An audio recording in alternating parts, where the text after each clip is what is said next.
With 6 months to go before the first votes of the 2024 Republican race are cast, which is set to be January 15th in Iowa, there's something that must be said. Donald Trump is running a highly effective campaign for president. Think about it. He's ahead of his nearest rival in the Republican primary by 30 points in national polling. And although polling in early states like Iowa, New Hampshire, and South Carolina has been scarce, Trump is ahead in the data that's there as well. And he's using his significant financial resources to build real ground games in those early states too. Trump has spent the last 6 months systematically taking apart Florida Governor Ron DeSantis, an effort that has clearly worked. As recently as this past weekend, DeSantis had to answer the always dreaded questions about why his campaign hasn't taken off yet.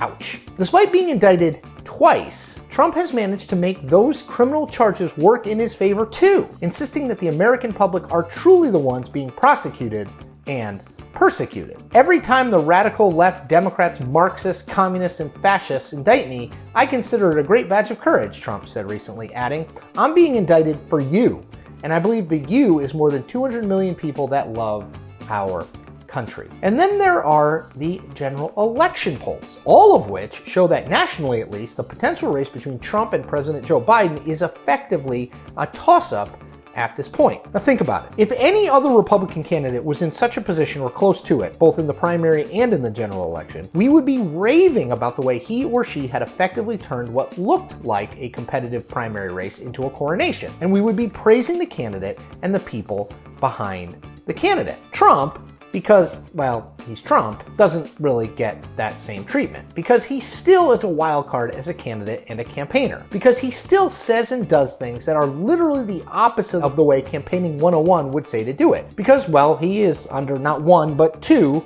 criminal indictments. And yet, from a purely campaign nuts and bolts perspective, there's absolutely no doubt that the race Trump is currently running is head and shoulders better than the primary race he ran back in 2016, and even the race he ran in 2020. Now, admittedly, that's a bit of a low bar.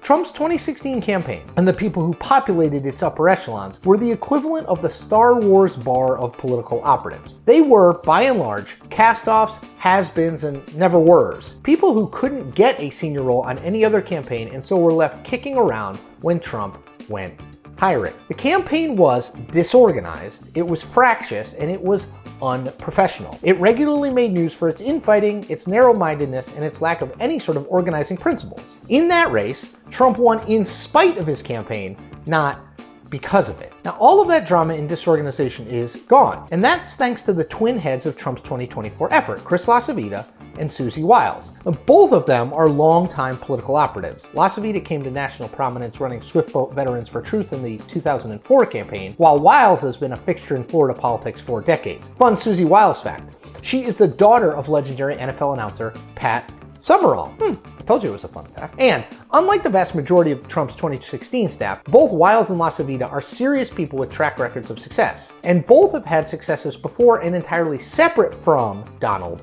Trump. They are, in a word, grown-ups. You haven't heard a single story about the power struggle at the top of the campaign, or their disagreements either with the candidate or with other staffers. The entire focus to date of the campaign has been on, and this is novel for Trump, figuring out how to get the former president elected again. And judging from his first 8-ish months as a candidate, Trump appears willing to at least listen to their guidance. He has been more on message and focused than at any point in the 2016 race, and even much of the 2020 campaign. Now, this is Trump we're talking about. More focused for him is a whole lot less focused than any more traditional candidate. He still spends hours delivering campaign speeches in which he goes off the teleprompter for long periods of time. His True Social account, like his Twitter account in 2016 and 2020, is still a bit haphazard, veering way off message at times. But in the main, Trump has effectively driven two messages in the campaign to date. Message number one: the Justice Department and various other rogue prosecutors are out to get him because of the strength of his candidacy